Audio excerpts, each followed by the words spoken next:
Hello, in this video I will show you how to insert SIM card and SD card into DOOGEE S100.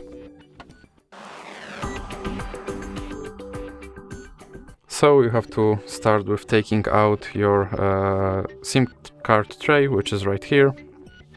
It's kinda hard to take out, but you do it like this. And now you have to put your SIM card and SD card on this tray. And you put your SIM card like this, right here, you put your SD card here, and you can alternatively put your double SIM right here instead of SD card. But now you have to put your tray back into your phone, like that.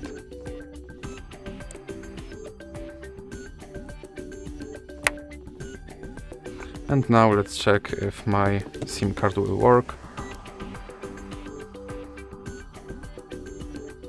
And as you can see right here, I have network bars. So this means that my SIM card is working and I have network connection. So that's it for this video. If you liked it, please remember to leave a like and subscribe.